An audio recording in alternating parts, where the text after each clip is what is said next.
நேற்று வடபழனியில் புதுசாக ஆரம்பிக்கப்பட்ட காவேரி மருத்துவமனையை தலைவர் ரஜினிகாந்த் அவர்கள் திறந்து வச்சுருக்காங்க. திறந்து வச்சதோடு மட்டும் இல்லாமல் தலைவர் அந்த மேடையில் நிறைய விஷயங்கள் பேசியிருந்தாங்க. இப்போ அந்த நிகழ்ச்சியை தொகுத்து வழங்கின ஹேமா ராகேஷ் அவர்கள் ஒரு போஸ்ட் ஒன்று பண்ணியிருக்காங்க.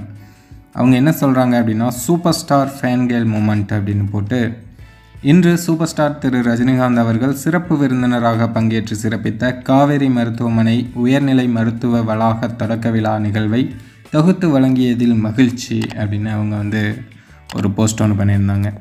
அது மட்டும் இல்லாமல் தலைவருடன் இருக்கும் அந்த புகைப்படத்தையும் பகிர்ந்திருந்தாங்க. தலைவரை பார்க்கும்போது அவங்களுக்கு அவ்வளோ ஒரு உற்சாகம், அவ்வளோ ஒரு சந்தோஷம். தலைவரை பார்த்தா யாருக்கு தான் அந்த சந்தோஷம் உற்சாகம் பிறக்காது? எல்லாருக்குமே தலைவரை பார்த்துட்டே இருக்கணும்னு தானே ஆசை. அந்த சந்தோஷத்தையும் உற்சாகத்தையும் தான் அந்த ஃபேன்கேல் மூமெண்ட்டாக அவங்க ஷேர் பண்ணியிருக்காங்க ஹேமா ராகேஷ் அவர்கள்.